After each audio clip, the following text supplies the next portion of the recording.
CSD से vehicle खरीदते समय आप इन 4 तरीकों से पेमेंट कर सकते हैं। इसमें से पहला तरीका है क्रेडिट कार्ड या डेबिट कार्ड।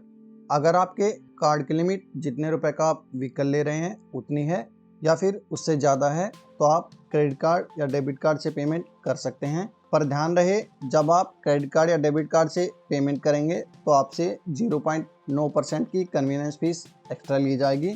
जैसे कि अगर आप 1 लाख रुपए की पेमेंट करेंगे तो आपसे 900 रुपये एक्स्ट्रा लिए जाएंगे। क्रेडिट कार्ड या डेबिट कार्ड से पेमेंट करने के लिए आपको यहाँ से डेबिट क्रेडिट कार्ड के ऑप्शन को चूज करना है। यहाँ पर कार्ड की डिटेल्स को भरना है और पे नाउ पर क्लिक करना है, जिसके बाद आपके मोबाइल नंबर पर OTP आएगा। आपको यहाँ पर OTP भरना है। OTP भरकर सबमिट करते ही आपकी पेमेंट हो जाएगी। पेमेंट करने का दूसरा तरीका है UPI। अगर आपको 1 लाख रुपए या इससे कम रुपए की पेमेंट करनी है तो UPI आपके लिए सबसे अच्छा ऑप्शन है। आप UPI से 1 लाख रुपए से ज़्यादा का अमाउंट पे नहीं कर सकते। UPI पर आपको कोई भी कन्वीनियंस फीस नहीं लगती है। UPI से पेमेंट करने के लिए आपको यहाँ से UPI के ऑप्शन को चूज करना है। यहाँ पर आपको UPI ID भरनी है और वैलिडेट UPI ID पर क्लिक करना है। इसके बाद आपके मोबाइल नंबर पर पेमेंट रिक्वेस्ट आएगी।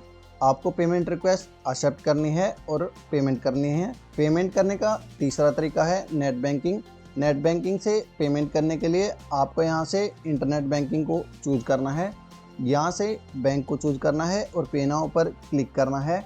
यहाँ से नेट बैंकिंग ID लॉगिन करनी है और कंफर्म पर क्लिक करना है, जिससे कि आपकी पेमेंट हो जाएगी। नेट बैंकिंग से आप 20 लाख रुपए तक की पेमेंट कर सकते हैं। ध्यान रहे, अगर आप SBI बैंक से नेट बैंकिंग के द्वारा पेमेंट करेंगे तो आप एक बार में 10 लाख रुपए ही नेट बैंकिंग से पे कर सकते हैं। 10 लाख रुपए पे करने के बाद आपके बाकी बचे रुपए पे करने के लिए आपको पे का ऑप्शन दोबारा दिया जाएगा।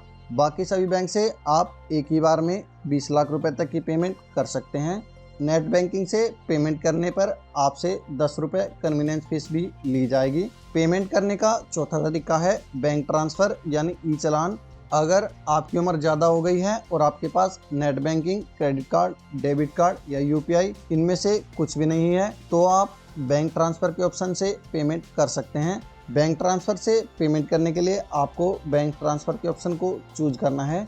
यहाँ पर आपको अपनी डिटेल्स भरनी है और पे नाउ पर क्लिक करना है। क्लिक करते ही आपके सामने ई-चालान जनरेट हो जाएगा। आपको इसको डाउनलोड करना है और उसका प्रिंट लेकर बैंक में जाना है।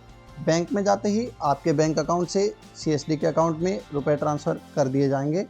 आपको बैंक में कैश लेकर जाने की ज़रूरत नहीं है। ध्यान रहे, पेमेंट करते समय अगर आप यहाँ से पहले गेटवे यानी SBI के गेटवे को चूज करते हैं तो आपके पास यहाँ केवल SBI बैंक ट्रांसफ़र का ऑप्शन आएगा। SBI के अलावा दूसरे बैंक से अगर आप ई-चालान के द्वारा पेमेंट करना चाहते हैं तो आपको यहाँ से दूसरे पेमेंट गेटवे को चूज करना है, जिससे आपके पास यहाँ पर बैंक ट्रांसफ़र का ऑप्शन आ जाएगा। बैंक ट्रांसफ़र से पेमेंट करने पर आपसे 5 रुपये की कन्वीनियंस फीस ली जाएगी। बात करते हैं पेमेंट करने के आखिरी तरीके की, जो कि है लोन से पेमेंट करने का।